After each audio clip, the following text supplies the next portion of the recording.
Earl Nightingale, who is one of my favorite people and experts, says that we have incredible untapped potential that we probably don't even, that we don't even realize. And so what we really want to do today is to help you explore that untapped potential. So let me see by a show of hands, who feels that you're the best you can be, or do you think that you have more potential that you haven't used? So who's the best you can be right now? Huh? You're the best you can be? Huh? Right now. For right now. Right. Stephen, you're the best for right now. Right. At this moment. Yeah. And do you feel that you've got room for growth and more potential? Great. I always like to ask, because I don't want to be talking to a room full of people who already feels they know all the answers, because I think it's it's an ongoing quest for improvement. But it's incredible to me to think that we are producing somewhere around 95 to 98% of our that we have untapped potential. So we've got an awful lot that we can accomplish. One of the things in my coaching that I find is that all too frequently we make the solutions to what we want to do too complex. I would hope that today what we're going to do is to simplify some ways for you to increase your potential and become more productive.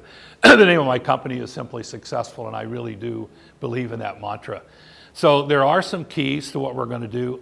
I'm basically just going to cover 4 topics, and Kathy will take you through several more. But the key to this whole thing is it's not that difficult to tie into that untapped potential. It's that sometimes we just make it more complicated than it needs to be.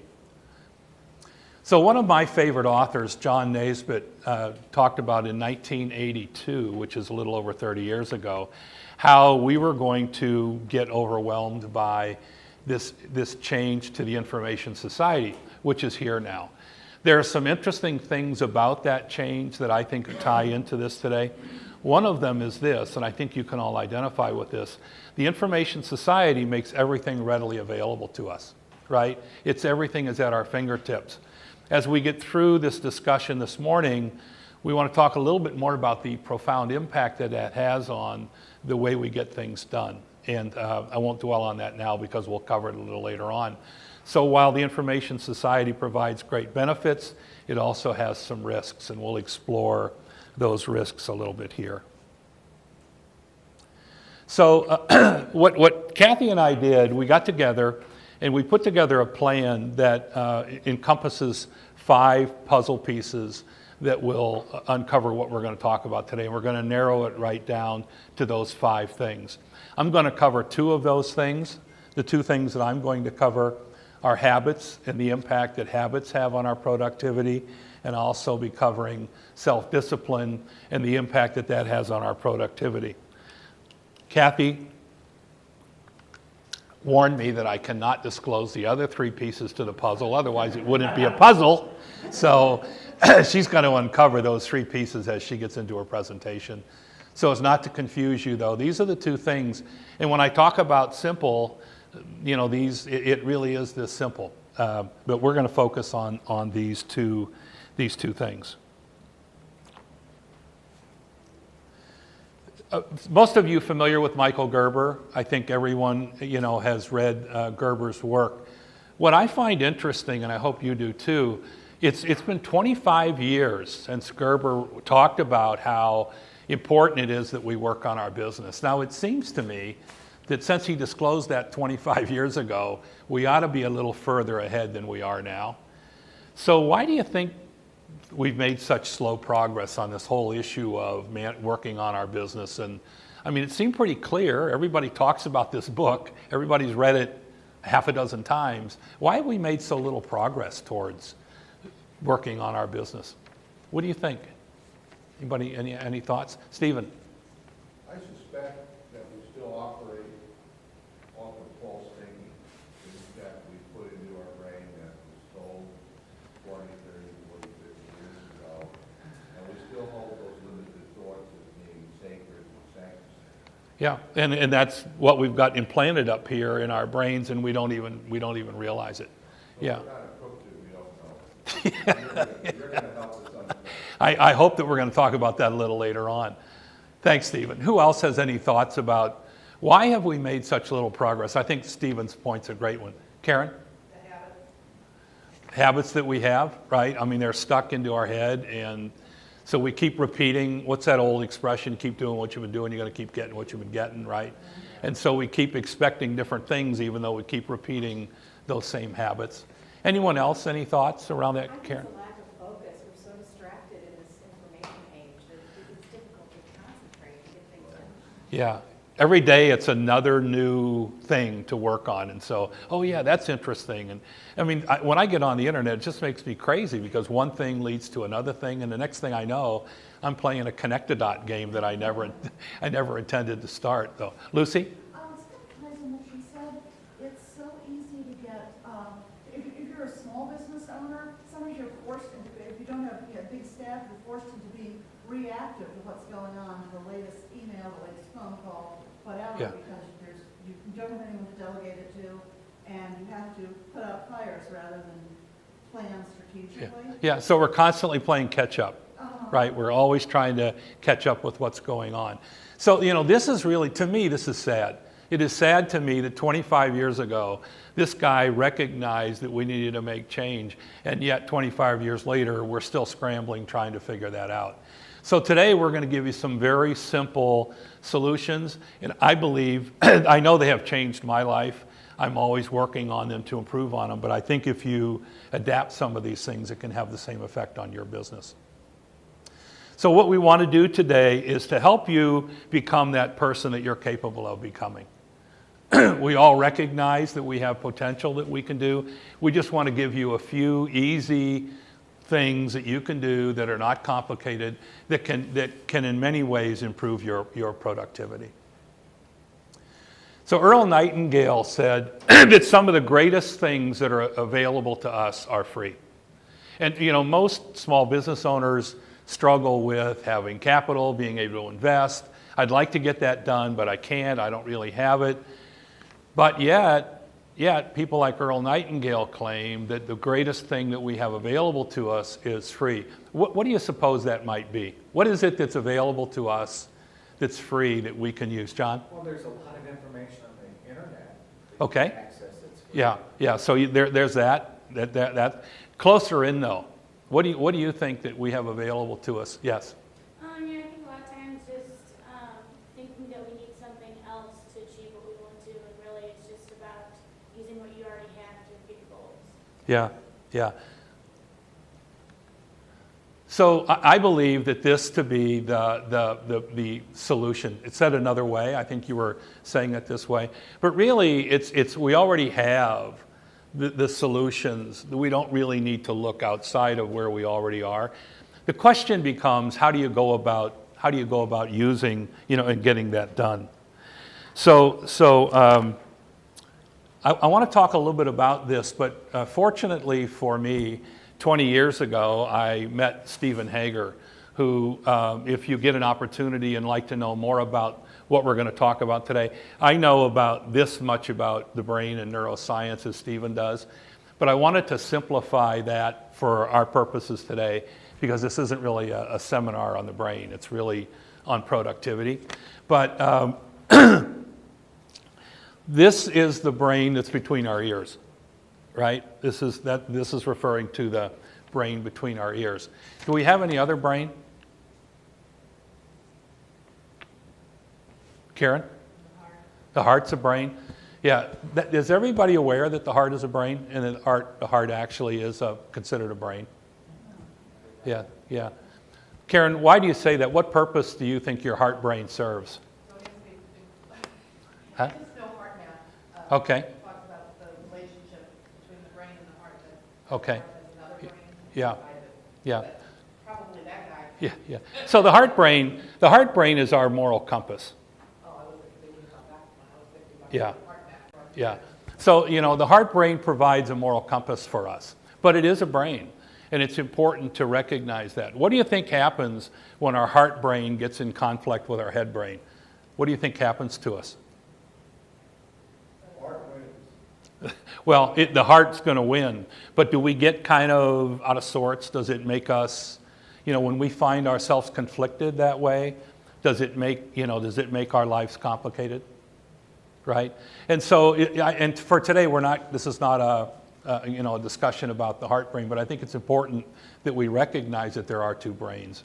And the other thing that I want to point out to you, that part of the brain is very emotional, right?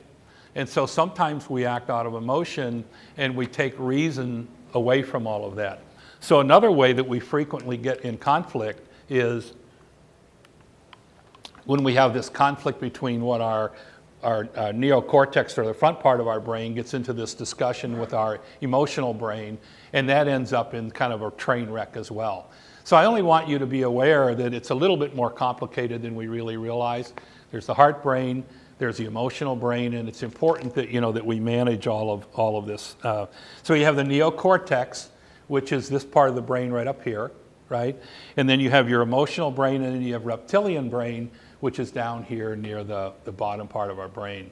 And so what we're going to focus on today really, though, more is the neocortex and some of the characteristics of this part of the brain and how to make that work for you.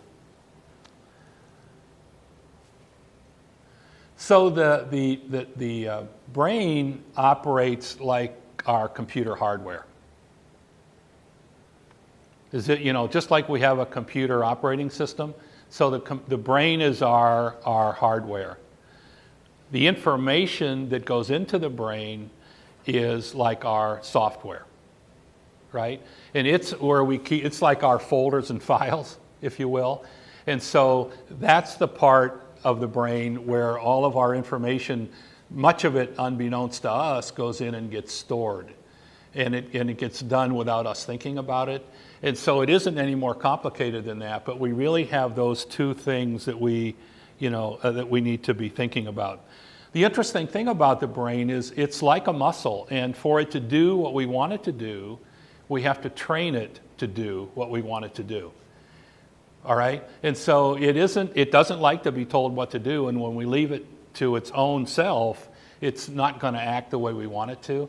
So it's important to recognize that we can influence that, but we got to treat it just like any other muscle. John, you're going through a lot of rehab right now where you're having to rework your muscles. We don't often think of the brain as a muscle and something that needs to be trained and to do what we want it to do. And that's a lot really of what we're gonna talk about when it comes to habits and to self-discipline. So the faces of neurodiversity, and this really gets into Stephen's bailiwick, but these are just examples of our sensory and cognitive skills. You'll recognize those very much. But interestingly enough, we are all like a snowflake. Each one of us has our own individual makeup. None of us, has that same snowflake, and so we are all different. What we are mostly unaware of, though, that the brain data is embedded in us, creating our thoughts and behaviors without our knowledge. So what we say, how we act, all of those things are created for the most part, and they all have associated consequences. So while the brain is capable of questioning, left alone it will not. So it's just going to keep repeating what it repeats. So does that make sense? I mean, is that what you experience? The interesting thing about this to me is that we all have that same mechanism going on.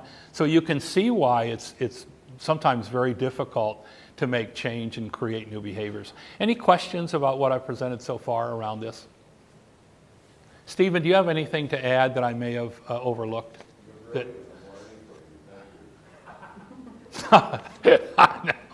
No. Well, Stephen and I work very closely together, and I just tend to simplify what he has to say. But if you want to know more about this, that's your go-to guy.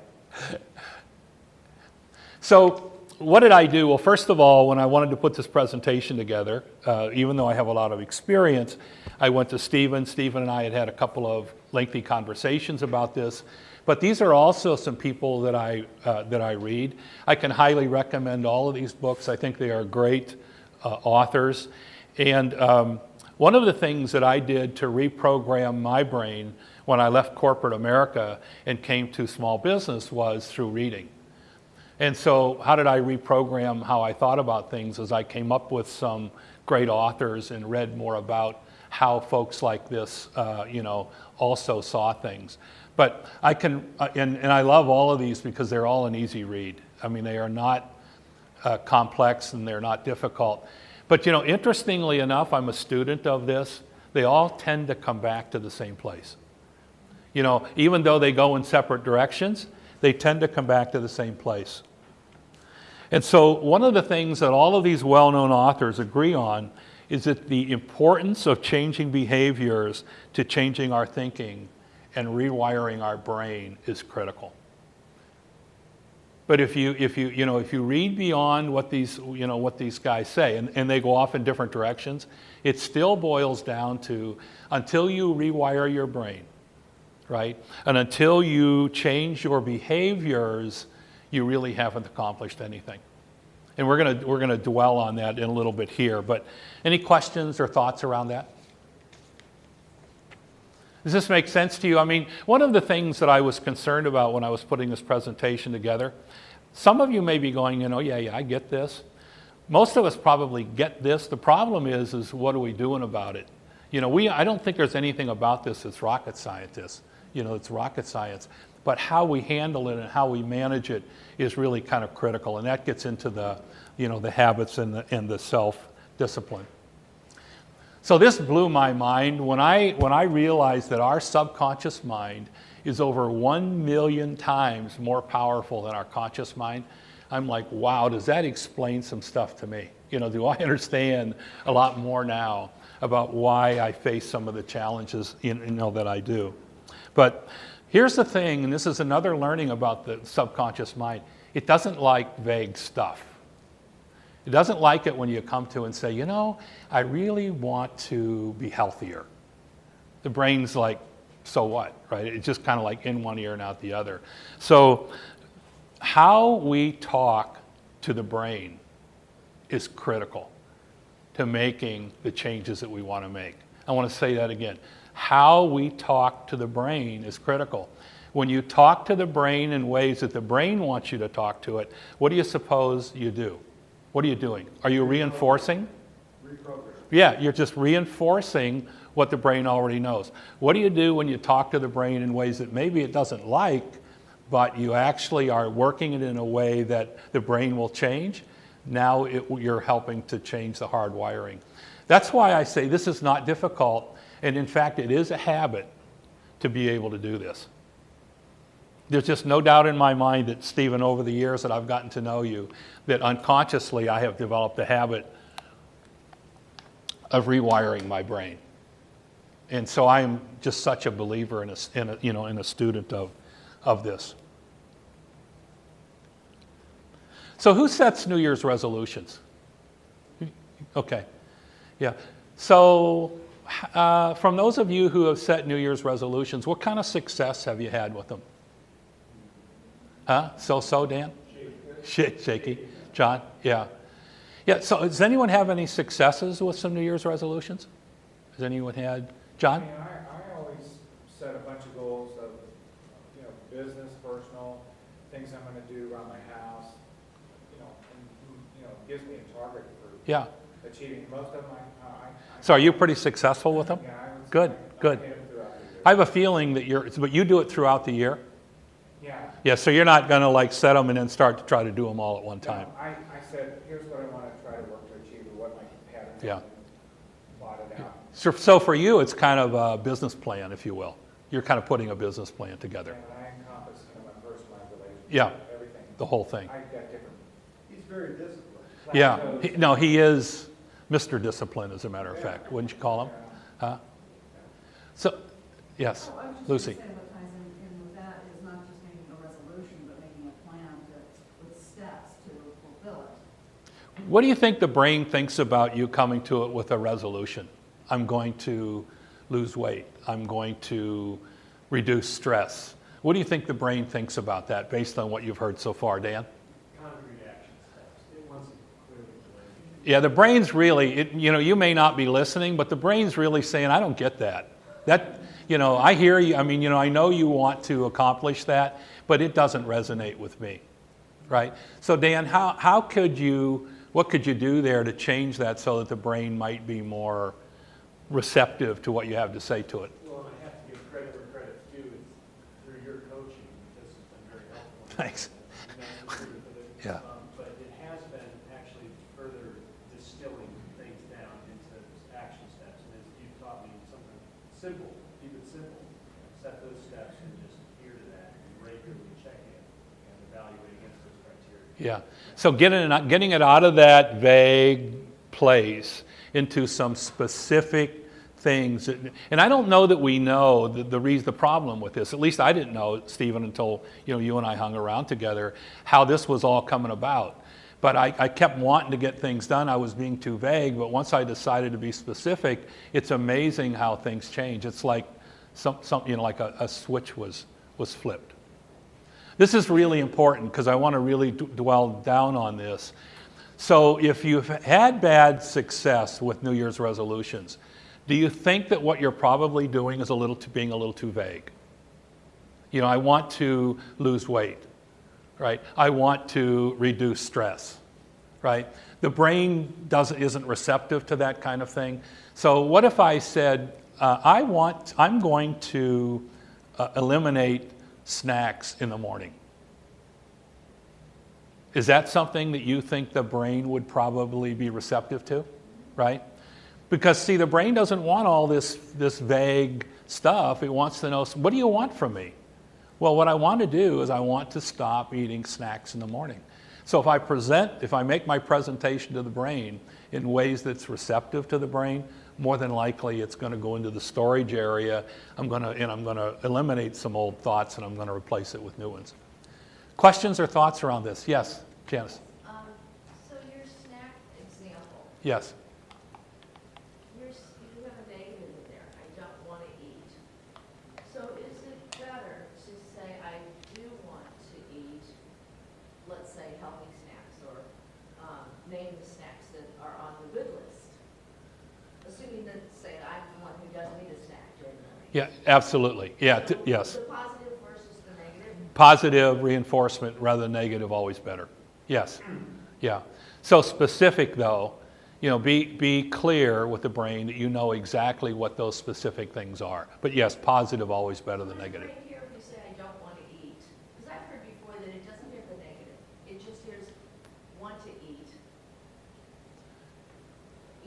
I think, Stephen, I'll ask your opinion on this. I think it's because the brain really wants to know what to do, not what not to do. I think. But, Stephen, any comments around that question? I think you've got it nailed, Oh, 100%, because if there's compelling reason and benefits, juice, great outcomes, value with them associated with it, you'll have 100% success. Without attaching an emotional value to it, you'll have 0%. So the brain will voluntarily engage in activities where you associate some value, some benefits to it. So positive visualizing. So if you spend Yeah. more time up front to think about what's the value, how will I feel, what will other people think of me, how will I look, what values are, instead of jumping into the Oh, plans. okay. If you do that first, the plans will come naturally, and then the value that you've reviewed in it will carry you through the day, and you'll do it as a habit. Yeah, so now you know why I suggest you, if you want to know more, So you talk to Stephen. 100% on, and you're 100% on. Fred? I say we'll do more to avoid pain than seek pleasure. If it's framed in a way, if I keep eating those snacks, I'm not gonna be able to move around, I'm gonna have knee problems, whatever else attached to that. That'll help us, if you frame it that way versus I want to be thin. Yes, yeah. So we'll do more to avoid pain. No, I think it's gonna seek pleasure. Any other thoughts around this? So what I read about New Year's resolutions, and I think, John, you kind of hit on it, is it's great to have these resolutions, but it's something that you should be doing ongoing. It's something you want to do all during the year, right? And to just start them at the end of the year, there's no magic to that. But if you do that, create a plan, execute it over the year, and then present to the brain in ways that the brain wants to be presented to. These folks claim that you can improve by 50% the likelihood of you being able to accomplish something. It might be greater, but the number that I got was 50%. So for no cost, I can increase by 50% how I do things. That seems to me like to be a pretty good return, without having to invest anything, right? Yeah, it is better. Lottery definitely better than the lottery. So, one of the first points I'd like to make is when you want to make change, are you thinking about a resolution or are you thinking about changing a habit? Two different things, right? So a resolution is vague. It's not real clear. It's not presented in a way that the brain likes it. A habit is presenting to the brain in ways that the brain's receptive to it, and you will likely increase the odds by 50% that you will get what you want. So that seems like a pretty good deal to me. Interestingly enough, 99% of the failures come from people who have the habit of making excuses. In my former life, I supervised a sales force of 100 people. The managers would get me involved when there was a performance problem with those salespeople. Almost always, first thing that was wrong is they didn't understand, the person who was having a performance problem didn't understand they had a performance problem.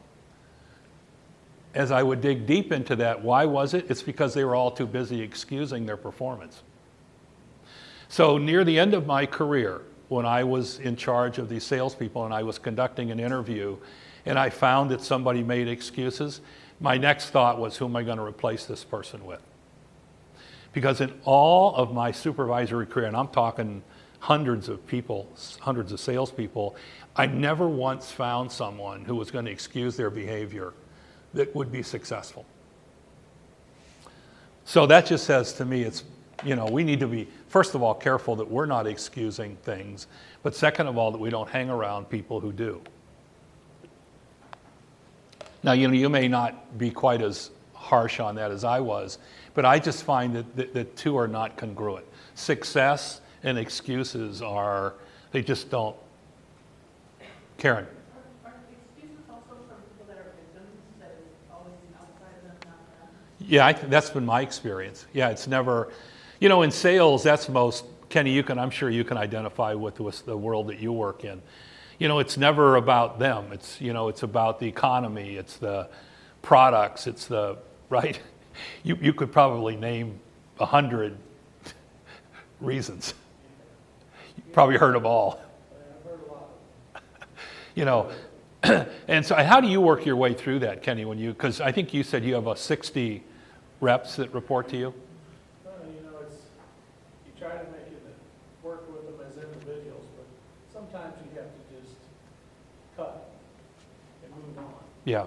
Help them find a new job. Yeah, because in sales, if you can't be accountable, I believe that to be true of almost everything, but in sales, certainly you can't be if you're not accountable for it. So be aware of this issue of excuses and how that can affect what we do. So to further illustrate the thing about habits, why is it that habits die hard? Like you said, it's simple, right? Yeah, right. They're things that. But where did that come from? How did it get processed in there? Do them all the time. Right. You repeated it. It's the way you do it. It's the way you get dressed in the morning. It's the way you comb your hair. It's all of these little things that we do. Yeah, it's back into that software discussion that we talked about later on. So what have you done? What successes have you had when it comes to changing habits of your own? Any recent thoughts about some habits that you've been able to change? While you're thinking about that, I'll give you one of mine. So I was diagnosed with hiatal hernia because I would get heartburn all the time, and so I was diagnosed with that. So this is before I met Dan, but the doctor said, what you're going to need to do is you're either going to need to cut back on coffee, orange juice, onions, and beer. You have to cut back on those 4 things, or I'm going to cut you from here to here. So, all of a sudden I thought, maybe I just need to get some new habits. And I think someone said that earlier. All of a sudden the consequences for my behavior were quite clear to me. And so I just cut through those things like a hot knife through butter, with the exception of beer. I still do drink beer. But I don't eat raw onions, I don't drink orange juice, and I don't drink coffee. And I used to consume huge amounts of coffee at the time. So what would be some things habits that you've managed to handle? Or where have you tried to change habits and not been successful? Karen? You want me to share the? Yeah, please. Yeah, I think it's a very recent. Yeah, so in June, I was diagnosed with sudden onset diabetes, and similar to you, I had an outcome I didn't want, which instead of pills, I would have to give myself shots, and I'm a big lady, so I can't stand shots at all. But what I learned, and I had to, give up like all the white stuff. But one of the things, and I was sharing this with Bill, is I also had to monitor my sugar twice a day. And between not wanting the shot and seeing my numbers go down, which for business, I really appreciated Bill and I talking about it, because I realized in business, as a solopreneur, I don't watch my numbers like I did when I had employees, a big staff, and worked for companies. My numbers were always important, just like my blood sugar numbers were important. So I think habits, when you have an outcome that you want, I didn't want the, what I wanted was to stay on pills or get off pills, and then looking at the numbers can help you create better habits. Yeah, and that's been, how long have you been working on that? It's been, June, yes, from 500 yeah. to like 130. Yeah, I mean, life-changing, your life being threatened by all of that. And who else has had some examples of some, either, good success or bad success trying to change habits? Yes? I am the world's worst housekeeper. I have a lot of clutter in my house, and I've been trying to control that, and saying I will be tidier does absolutely nothing. Saying I will throw away 5 things a day does something. Yeah, It's slow, but it's getting something done. Yeah. Yeah, Without getting a lot of emotional stuff saying, oh, I have to save this thing. If I'm just throwing away 5 things a day, Yeah. I can find 5 things in the barrel. Yeah, if you think about it, Lucy, you did exactly what we were talking about earlier. You talked to your brain in a very specific way that said, hey, I'm going to throw away 5 things a day.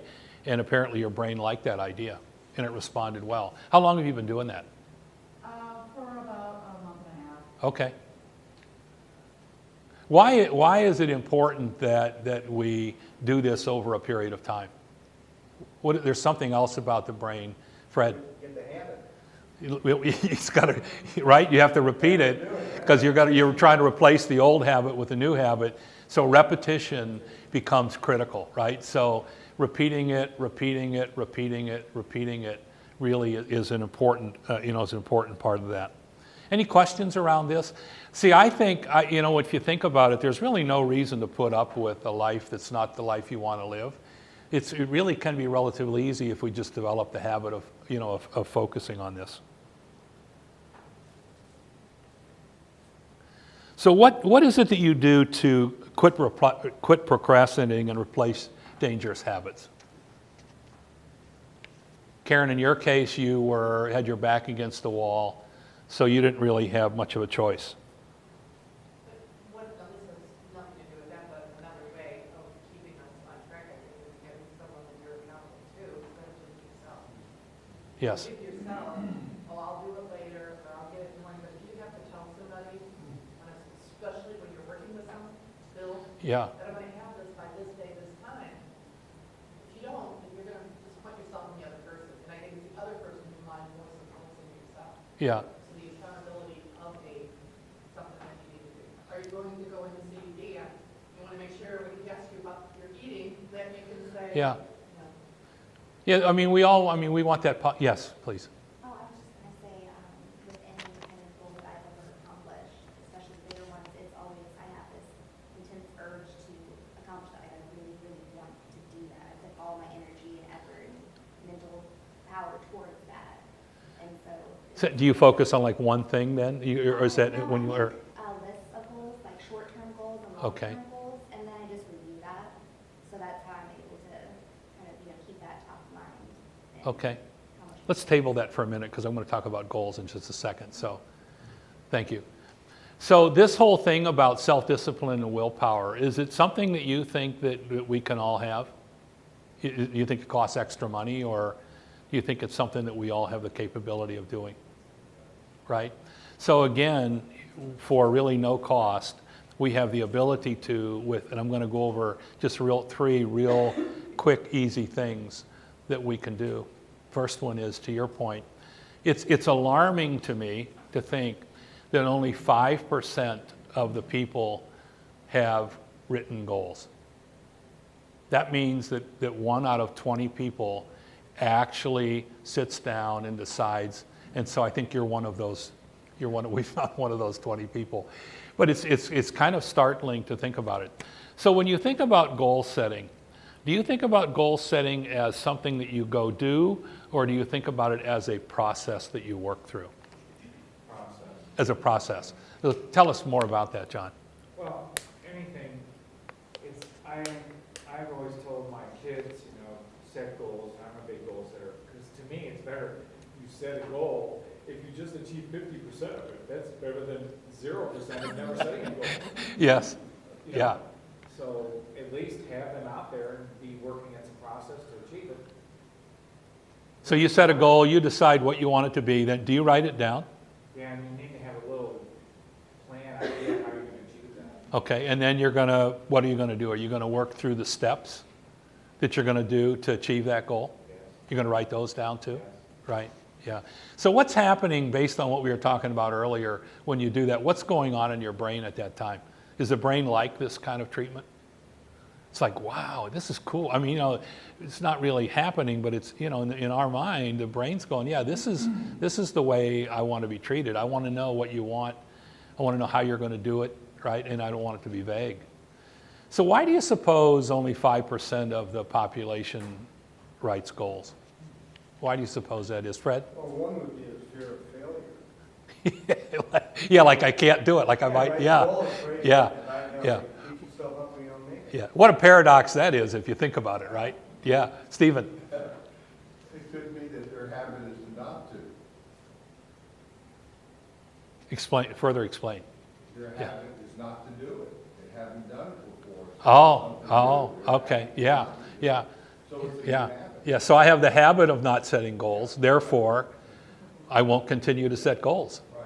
Yes, Yeah, when I'm setting goals that I find I don't accomplish, I'm like, I think of something, like I say, but then I'm like, oh yeah, I'll remember that I want that, so I don't have to write it down. I'll remember that I want to be better and have a better. well, we're too busy, right? We got all these things, got all these balls that we're trying to balance, and so we don't stop to take the time and go, okay, well, I'm going to write this down and change it. Karen? Well, when I was in school, they didn't teach this. They didn't teach goal setting. You had Yeah. assignments, you didn't have goals. I think a lot of it is, we weren't taught how to, Yeah, so it really, from the very beginning, we really got off on the wrong foot. unless they were raised with John, Yeah, unless they happen to have that from a parenting standpoint. I think I saw it. Lucy? I think one reason why people might not write goals is because you have in your mind that I've written it down, it's cast in stone, and that was a block for me, but I found out, write my goals, try to accomplish them, and then revise them if if circumstances change. That's still accomplishing a goal, you're just learning from your mistakes and trying to accomplish it in a different way.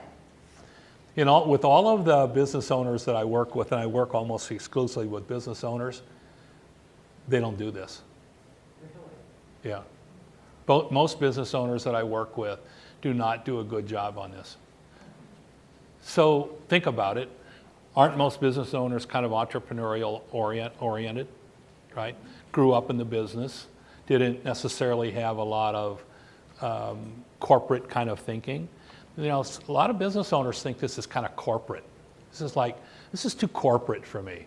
Yeah, well, if making more money is too corporate for you, but I mean, this is something that really most business owners, they want to be out there. They want to be thinking in big terms, and so we need to be careful that we're doing a good job on this. But it's because it's the beginning really of getting us down the right track. Any questions around goal setting? Who thinks they're really a good goal setter here? Pretty good? So this is one area where we can leave here today. You can, put that on that list that Cynthia was talking about.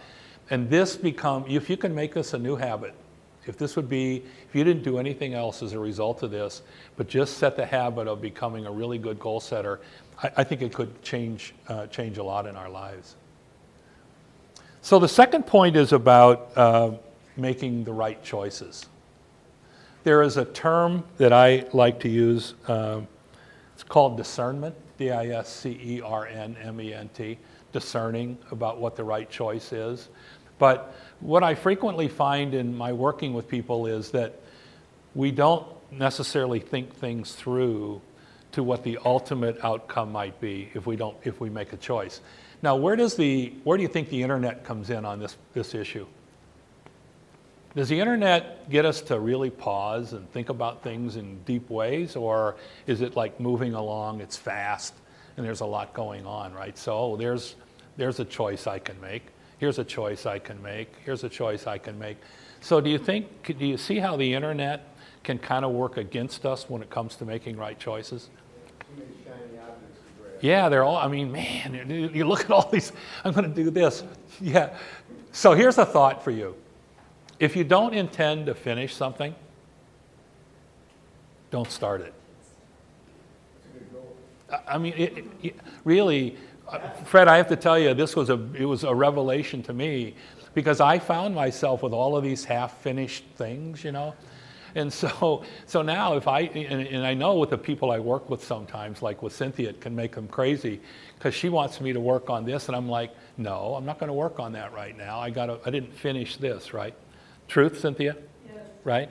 And so, if you're gonna start something, then it's important that you finish it.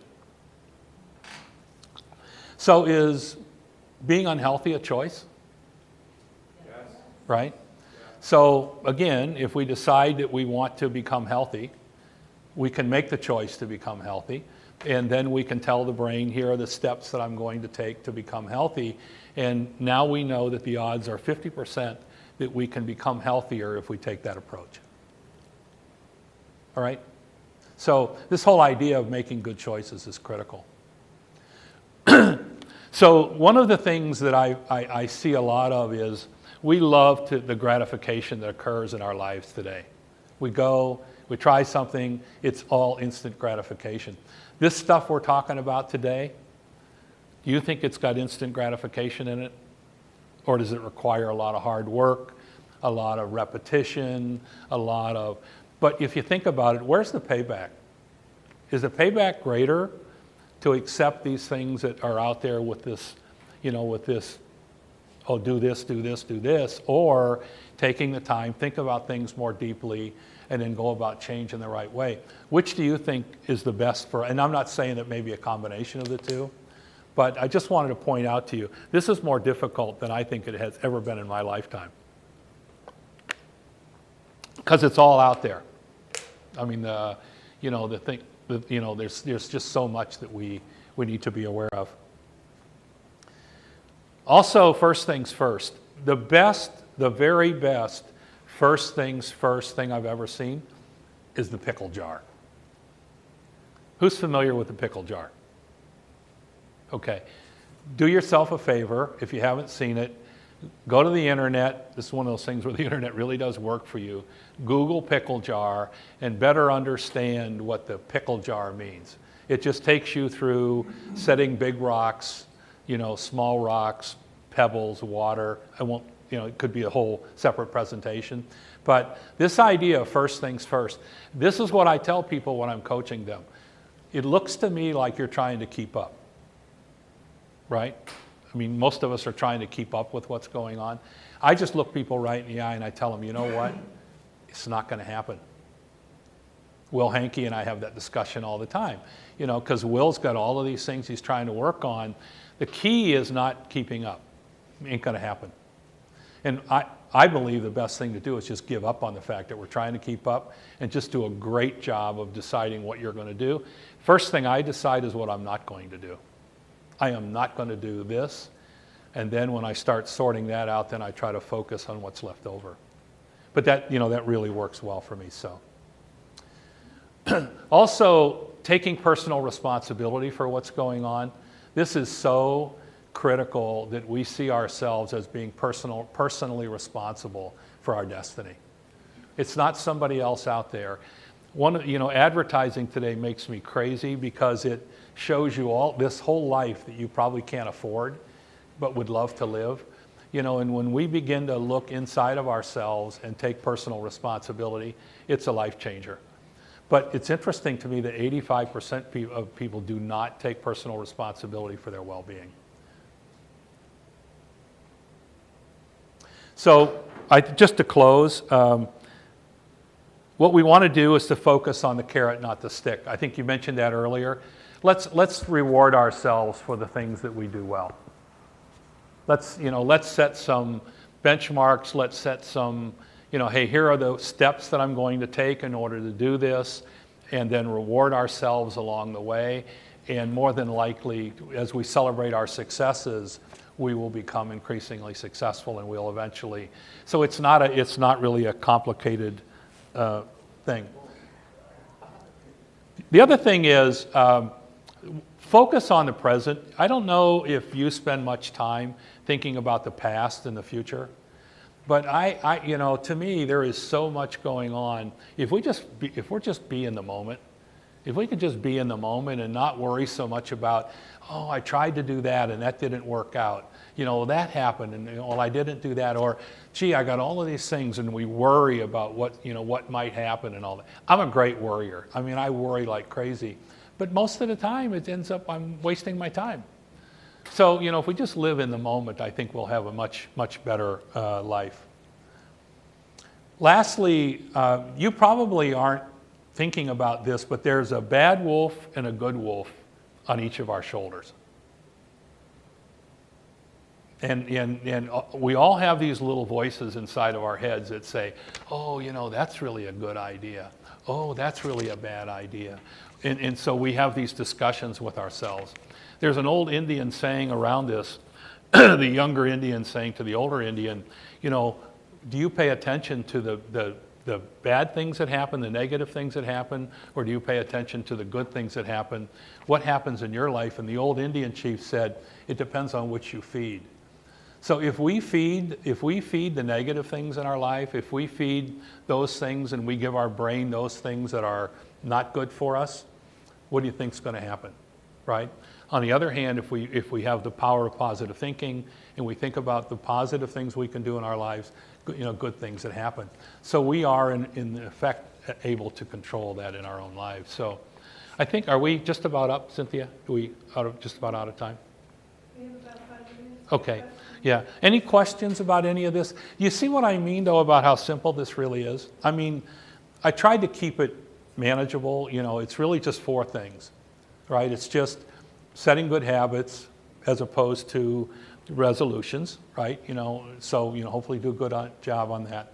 You're setting goals, setting written goals. You do it as a process, so if you do that well, if you take responsibility for your actions, and you stay positive about what you're doing, more than likely you're going to significantly increase. And these guys say 50% improvement. So, thoughts around any of that? Is this all doable? Is it something that you want to commit to today? Right? Yeah, because this is free. I mean, if you think about it, there's nothing that we talked about today that costs you a dime. All you have to do is just develop those new habits. So thank you. It's been great talking with you guys, and good luck. Yeah, thank you.